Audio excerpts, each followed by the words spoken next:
E aí, boas-vindas a mais uma investigação visual nossa. Hoje a gente tem uma jornada e tanto pela frente. Nós vamos explorar como a humanidade conseguiu fazer o impossível, desvendar os blocos de construção invisíveis de absolutamente tudo no universo, os átomos. É meio surreal pensar que algo tão fundamental para a nossa existência foi um mistério absoluto durante quase toda a história humana. E entender isso é super importante, viu? Foi exatamente a quebra desse mistério que deu a base para tudo que a gente tem hoje, desde os smartphones modernos e avanços na medicina até a energia nuclear. Então vamos visualizar como mentes geniais foram construindo, quebrando e aprimorando essa ideia maluca ao longo de séculos. Bom, vamos mergulhar direto nisso. Dá uma olhada ao seu redor agora. Tudo que existe, desde essa tela brilhante que a gente está olhando até o ar que a gente respira, tem que ser feito de alguma coisa. Mas de que exatamente? Como a gente vai ver, a ciência é um processo de tentativa e erro super iterativo. Cada grande descoberta nasce das cinzas de uma teoria anterior que simplesmente não conseguia mais explicar a realidade. Essa compreensão sobre o que forma a matéria não caiu do céu da noite por dia, foi uma construção coletiva, cheia de reviravoltas que mudaram o nosso mundo para sempre. Para organizar nossa rota de hoje, a gente vai seguir essa linha do tempo aqui. Começamos com a busca inicial pelo átomo, passamos pelos modelos clássicos do Dalton com a bola de bilhar, o pudim de passas do Thomson, o sistema planetário de Rutherford, chegamos nos níveis de energia de Bohr e, no final, a gente se pergunta, será que essa jornada acabou por aí? Então vamos lá, parte 1, a busca pelo átomo. Uma história que não começou em laboratórios de alta tecnologia, mas na mente de filósofos antigos. É muito louco pensar que a palavra átomo, que vem lá do grego e significa indivisível, surgiu no século V a.C. Foram os filósofos Leucipo e Demócrito, no famoso atomismo grego. Eles imaginaram o seguinte: se a gente fosse cortando a matéria em pedaços cada vez menores, uma hora ia chegar num limite impossível de dividir. Mas olha só o salto temporal aqui. Essa ideia ficou basicamente adormecida por milênios. Foi só lá no comecinho do século XIX, em 1808, que o conceito renasceu com John Dalton, dando a largada para uma corrida científica explosiva. E avançando, para 1808 chegamos à nossa parte 2, Dalton e a famosa bola de bilhar. O cientista inglês John Dalton deu o verdadeiro pontapé inicial para a química moderna. Na cabeça do Dalton, o átomo era literalmente como uma daquelas bolas de bilhar, só que microscópica. Uma esfera maciça, dura e totalmente indestrutível. Ele dizia que elementos químicos diferentes tinham átomos com massas diferentes e que qualquer reação química não passava de separar e rearranjar essas esferinhas perfeitas, simples e direta. Parecia um modelo super elegante, né? Mas tinha um baita de um problema, uma falha fatal. Como é que a gente explica a eletricidade? Sabe aquela eletricidade estática gerada quando a gente esfrega um balão no cabelo e ele arrepia? Pois é, se o átomo era só uma bola de bilhar neutra e maciça, de onde vinham essas faíscas e essas cargas elétricas? O modelo do Dalton simplesmente não tinha como explicar isso. A conta não fechava. E é exatamente aqui que a ciência dá aquele salto incrível. Vamos para a parte 3, Thomson e o pudim de passas. Agora, o que é realmente interessante aqui é como o físico inglês J.J. Thomson revolucionou a brincadeira em 1898. Ele pegou um tubo de vidro com um gás bem rarefeito, a chamada ampola de Crookes, e aplicou uma alta tensão elétrica ali. O resultado foi um feixe de luz brilhante. A grande virada de chave, ele percebeu que esses raios tinham massa e uma carga negativa. Basicamente, o Thomson literalmente arrancou pedaços de dentro do átomo. Ele descobriu os elétrons e provou de uma vez por todas que o átomo não era indivisível coisa nenhuma, e sim que ele tinha uma natureza elétrica. Olha só a diferença entre os dois. Enquanto Dalton via aquela esfera maciça, sem carga e inteirona, o Thomson passou a enxergar o átomo como uma espécie de fluido positivo, e espalhados por esse fluido, como se fossem passas presas na massa de um pudim, ficavam os elétrons negativos. Como eles se repeliam, ficavam ali bem distribuídos, deixando a carga total neutra. Daí veio esse apelido que pegou para sempre, o pudim de passas. Tudo parecia maravilhosamente resolvido. Eletricidade explicada.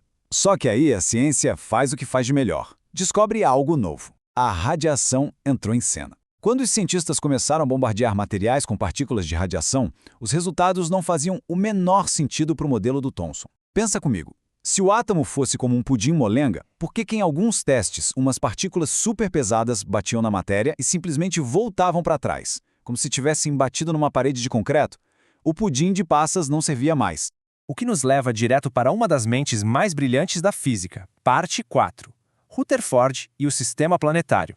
Em 1911, o Ernest Rutherford montou um experimento que foi um verdadeiro divisor de águas. Ele bombardeou uma lâmina de ouro finíssima com partículas alfa positivas. O que aconteceu quebrou a física da época. A grande maioria das partículas atravessou o ouro como se não tivesse nada ali. Mas uma fração minúscula sofreu uns desvios absurdos, rebatendo quase na mesma direção de onde vieram. Nas palavras do próprio Rutherford, isso era tão absurdo quanto você atirar uma bala de canhão num pedaço de papel de seda e a bala ricochetear na sua cara. A conclusão foi inevitável. O átomo definitivamente não é uma massa contínua. Para explicar esse ricochete maluco, o Rutherford imaginou o seguinte: toda a massa pesada e a carga positiva do átomo não estavam espalhadas num pudim. Elas estavam espremidas numa região central, minúscula e superdensa. Ele chamou isso de núcleo. E os elétrons? Bom, eles estariam girando super rápido numa região gigante e completamente vazia ao redor desse núcleo, a eletrosfera. Exatamente como os planetas orbitando o Sol. Foi o Rutherford quem essencialmente quebrou o átomo para revelar que ele é, na verdade, quase que puro espaço vazio. Mas como a gente já percebeu, a ciência adora um obstáculo. A física clássica olhou para esse modelo planetário e apontou uma falha desastrosa. Seguinte, uma partícula com carga negativa girando em curva ao redor de um núcleo positivo estaria sofrendo aceleração, e pela teoria clássica, ela deveria ficar emitindo radiação, perdendo energia e em frações de segundo, colapsar em uma espiral direto contra o núcleo. Ou seja, pelas leis da física da época, o átomo se autodestruiria e a matéria simplesmente não deveria existir. Alguém precisava salvar o átomo desse colapso iminente. E quem comprou essa briga foi um aluno genial do Rutherford. Parte 5. Bohr e os níveis de energia. Em 1913, o físico dinamarquês Niels Bohr teve uma audácia gigante. Ele misturou a estrutura do Rutherford com a física quântica, que estava acabando de nascer. O Bohr impôs uma nova regra de ouro. Ele disse que os elétrons só podem orbitar o núcleo em pistas circulares muito específicas e fixas, que ele chamou de níveis de energia quantizados. E a grande sacada foi: enquanto o elétron estiver comportadinho ali na sua órbita permitida, ele não emite radiação e não perde energia de jeito nenhum. Pronto. Essa estabilidade matemática salvou o modelo. Isso ilustra de forma brilhante um dos conceitos mais fascinantes e famosos da ciência, o salto quântico. O Bohr explicou que se você der uma quantidade milimetricamente exata de energia para um átomo, o elétron absorve aquilo e dá um salto para uma camada mais externa. Só que ele não mostra de ficar lá. Quando ele volta para casa, para sua órbita original, ele devolve essa energia extra para a gente na forma de luz, um fóton. É exatamente por causa dessa dancinha dos elétrons saltando de um lado para o outro que os elementos químicos emitem aquelas cores vibrantes, tipo as luzes de neon nas ruas. E aí chegamos na nossa reta final, parte 6, o fim da jornada. Vamos dar uma olhada no panorama todo. Dá uma olhada nessa evolução aqui. É lindo ver como o método científico funciona na prática. Cada um desses modelos resolveu o problema do cara anterior, mas acabou abrindo portas para novas perguntas. A gente saiu daquela bola sólida do Dalton, foi para o fluido com elétrons do Thomson, descobriu o núcleo minúsculo no meio do nada com o Rutherford e finalmente organizou tudo nas órbitas do Bohr. A ciência não pega o passado e joga no lixo. Ela refina o passado. Esse resumo aqui é sensacional porque mapeia direitinho a cadeia de causa e efeito das descobertas. A gente tem a fundação química com a bola de bilhar do Dalton, a quebra dessa bola e a descoberta do elétron com o pudim de passas do Thomson, a percepção de que existe um núcleo e muito espaço vazio com o sistema solar do Rutherford e a organização rigorosa com os níveis de energia do Bohr. É uma verdadeira construção em camadas. Mas fica aqui uma última provocação para a gente pensar. A nossa investigação de hoje parou no Bohr, mas os anos que vieram depois trouxeram caras como Schrödinger, que bagunçaram tudo de novo. Hoje a gente sabe que os elétrons nem orbitam mais como planetinhas bonitinhos, eles formam umas nuvens de probabilidades super complexas. E aí eu te pergunto, assim como a bola de bilhar e o pudim de passas parecem até meio simples para a gente hoje, será que os modelos quânticos modernos que a gente acha incríveis também vão parecer simples no futuro?